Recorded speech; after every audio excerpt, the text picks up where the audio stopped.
So what? So where are you at now? Like, what did you do? Sad Weirdos on Saturday? I did Sad Weirdos on Saturday. I had a good weekend of just alone with my thoughts, helping me just kind of decompress. Oh, that's a good idea. They say when you're depressed, be alone with your thoughts. I mean, it was very helpful because it helped me get out of the depression at least, shower and kind of, understand that it's not the end of the world. How many days have you gone right now without shower? I showered yesterday, actually. Oh, good. That's good. Okay. Yeah. I find it hard to believe anything you say now. That's fine. Oh, yeah. Yeah. Because you're filled with mistruths and lies. Yeah, I understand. I understand where you're coming from. But, But the ringworm's still there? Like a super contagious ringworm? I don't know if it's ringworm yet. I have to do the antifungal shampoo experiment, see if that helps. It's fungal. Fungal, yeah. What did I say? Fungal. It's antifungal pops. You got George Clinton. Funkle. You got George Clinton on your head. Yeah. Funkle. All right. So what? Yeah. You ask me anything, we're here now. No, I don't, because you lie about everything, so I don't really want to know. I find it hard to fathom I would lie about showering and smelling and all this stuff, but yeah, but I don't. understand. Now all of a sudden you're telling the truth about some things.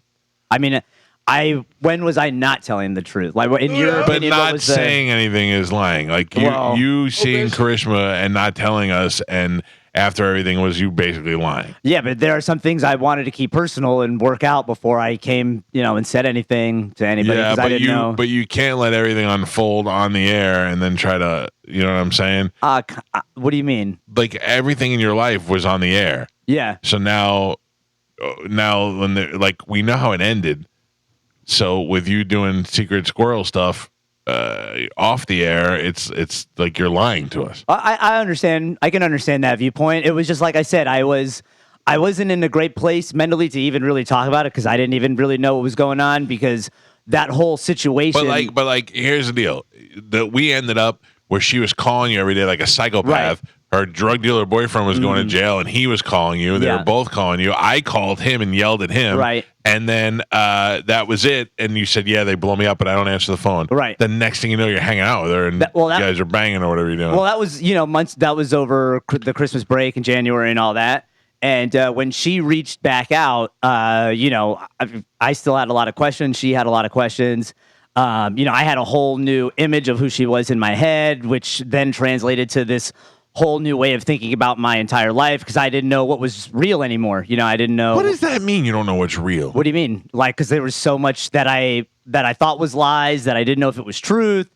So yeah. I mean, like, I don't know how deep you want to go. I think the other thing is that he set us up because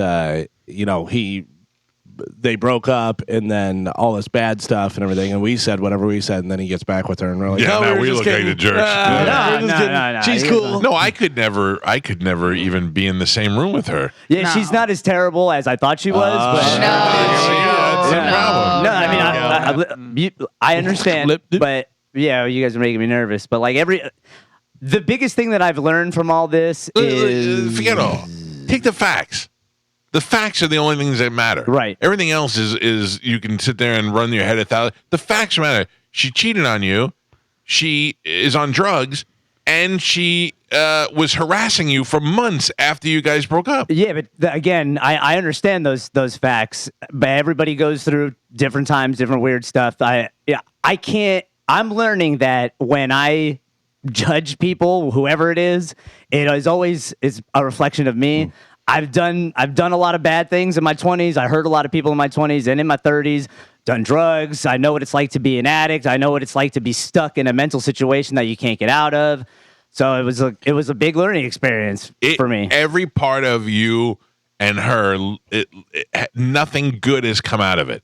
Everything has been bad. You almost lost this job a couple of times. Right. You've got penalized at this job. You've had so many bad things for something you worked so hard for a piece of garbage human being. Yeah, I mean, I can't blame her for that. I gotta take responsibility. Yes, yeah, you're even, but you going back to it is even worse. But it's not that I'm. Yeah, I understand what you're saying, but the reason why I did is because I needed to essentially understand and pick up some of those broken that's a pieces. conversation that you have with somebody. That's not having sex with them and hanging out with them and doing all that stuff. Yeah, it was multiple conversations because like I said, I didn't know what was real and what wasn't real. I had this image of her being this horrendous person, and that's when I realized a lot of what she had done, I had done to people.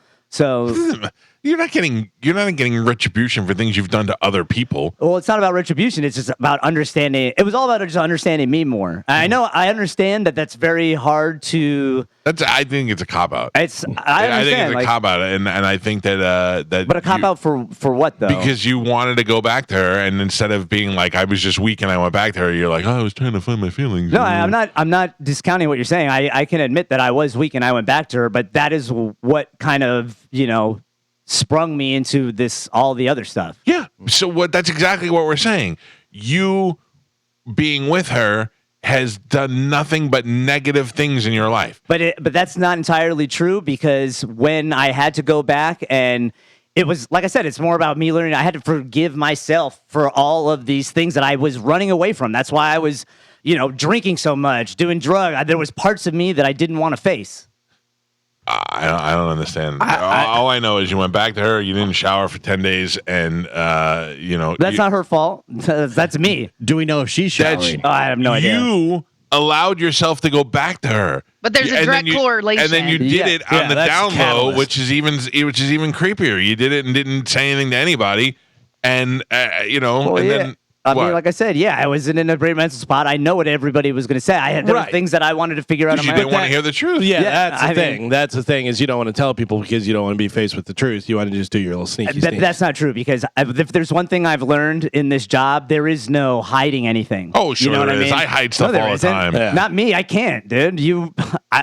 You pull everything out of me. There was no part of me that thinks I was going to hide anything from, especially you. Oh, but that's not true. That's very true. But it's not true because you were doing this and you thought, oh, one day he'll just figure it out. He'll pull it out of me. No, that's not what I thought. You were like, I'm going to keep this as secret as I can from them until it jumps up in my face. No, I thought, truthfully, there are things that I have to figure out that I want to figure out. But if I go and tell you, I know what you're going to say, which is totally valid. And I just wanted to try to figure things out. I did. It's not that I didn't want to hear it. It's not that I didn't want to hear it. I don't mind hearing it, what it is. John, good morning. You're on the Mike Calta Show. Hey, good morning, Mike. Hello, everyone. So, look, in Spanish, you cannot change red flags to green. So if there's red flags going on in all of this, there are always going to be red flags unless you change your morals or your character or your values. So if there's red flags, there are always going to be red flags. You can't turn them green. Thanks, Oprah. All right. So this is like part of why I didn't talk about it on air is because I didn't want to hear a million people's opinions of my life. You don't want to hear the truth. I don't want to hear. It's not about hearing the truth. It's about I don't want to hear a million people's opinion of my life. You're still blocking out the truth. No, I'm not blocking out the truth. I've fully accepted the truth. Big Dick just pointed out the grossest thing ever. You've been pooping on my toilet and you haven't showered for 10 days. That's the grossest thing. That's ringworm toilet now. Yeah. Well, it's great when you're in a bad mental headspace and then a million people tell you you're trash. That's a lot of fun. Oh, don't worry. There's plenty more than a million. Yeah. Mike Calta Show, good morning. I thought you said Hi, good morning. Hi, what's up? Hi, my name's Lily. It's just a pattern. It's not about not listening to the truth. I'm 37 years old as well. At some point, regardless of what happened in your life, you have to put it together. You just have to keep going. It's a pattern that you keep repeating. Find help, professional help you don't keep falling in this pattern over and over. My husband, after 12 years, left me because he decided to be gay. I lost my job. Life happens. He didn't decide to be gay. He was always gay. He was decided to be straight for a little while. Right? Yeah. Right? But you cannot find excuses just to be down again. 3 months. Oh, I'm down again. Just keep going. What do you mean you don't shower? You're a man.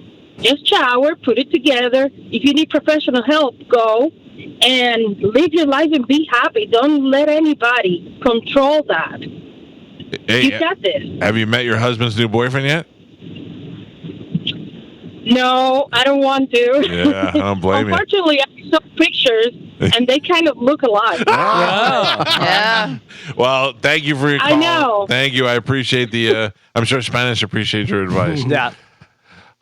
Spanish. I don't know, but I also didn't plan on this blowing up today. But clearly, it's the elephant in the room, and I think it's better for you that we talk about it, other than I haven't stopped talking about it. No, I didn't Yeah. say you had. I'm just saying I don't want you to. I'm not picking on you. I know. Other than your gross not showering stuff that Yeah. you told us about today, I and your get it. possible ringworm and every other gross thing you said to But us again, today. like that's the thing is like I am honest. You know what I mean? Oh, I don't believe so you're much honest. now that I you said think that I think you're the opposite of honest. All right. You think you're being honest, which is even worse. Okay, I guess I'm going to tell you, I am what Bobby Kelly calls he said I have a 3rd degree black belt in lying. I'm a master manipulator and a liar when it's better for me. I'm just telling you, that's honesty. I'm telling you the honest truth. I just think that I don't know. I think you were like, tell me I'm wrong. You were like, I'm going to do what I have to do because I have to, and I'm not going to tell them because they're just going to give me crap about it. That's basically what you did. Okay, yeah. I mean, I wanted to do what I wanted to do. A big part of what I've realized is I've lived my entire life based on what other people think of me, and I don't want to do that anymore. Yeah. I don't want to keep making decisions about my life based on what other people are going to think of me, which I've done since I was a kid.